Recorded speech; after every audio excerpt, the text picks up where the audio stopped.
Welcome to the spring 2018 Clallam Bay Slip Point nettle picking video. You can see the nettles in the compost bin. All I've done is laid down a few years ago about 4 feet of wild rhizomes, and you replace those rhizomes with a little bit of nitrogen fertilizer. Don't overdo it, but replace the wild plants. Don't take too many. As you can see, the nettles are also growing with kale, the leaves of which I pick to use for salads, and there's a few more down there. Nettles are easy to control because they grow on rhizomes.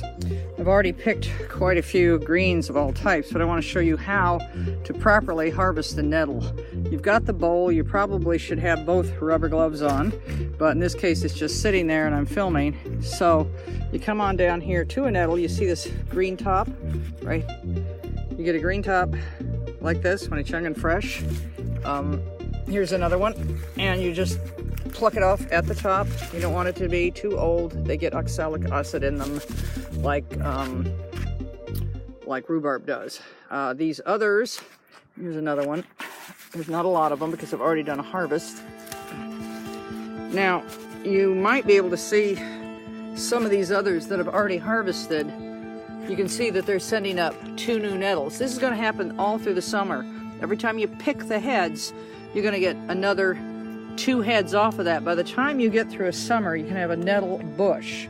And because you are fertilizing and watering and not wasting a plot to death, because you can pick them to death, you are going to end up with nettle bushes. And so you can have them in a smaller grouping. And then you can take all these good things back inside once you're done with those little gloves, and you can cook with them. Here is hot water on the top of the wood stove, which has been banked for the day, and I carry it over to where my nettles are in the kitchen, and I simply pour in all the hot water. This is going to do, and the kale's in there too. What this is going to do is it's going to kill the stingers.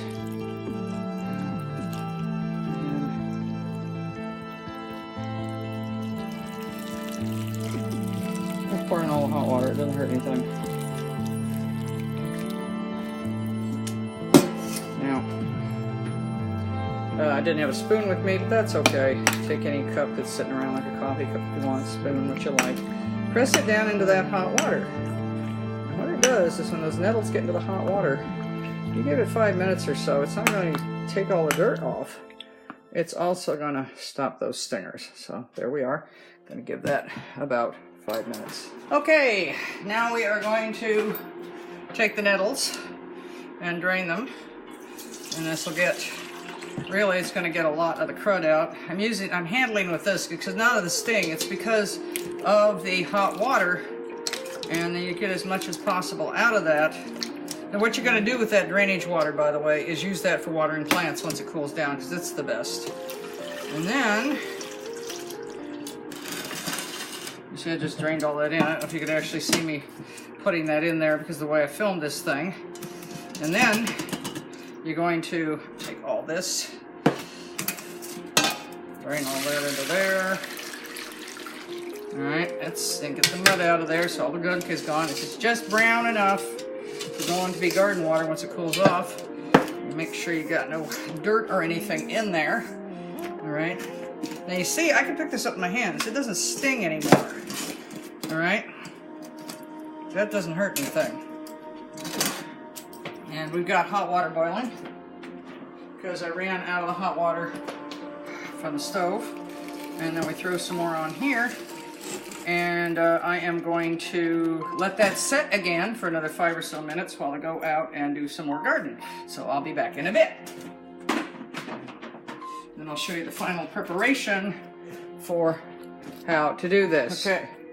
All right, here we are again. And again, I'm just handling the nettles this way with tongs because they're hot.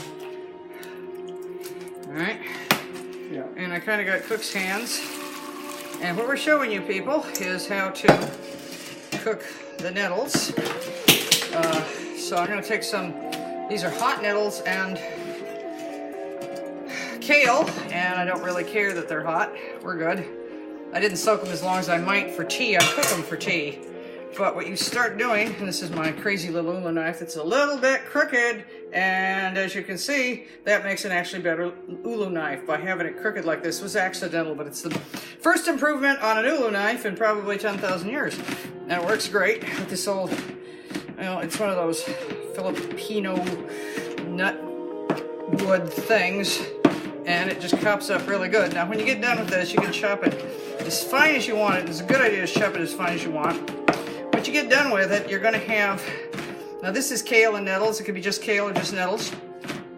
When you get done with this, then you've got something that you can start turning into nettle salad with the addition of a little oil and vinegar and spices and green beans or whatever the heck else you want. And this is the chopped goodies, and you can use this for spinach in any way you like it. So there's your nettle kale mix. You can do it nettle or kale, and that's how to deal with fresh nettles.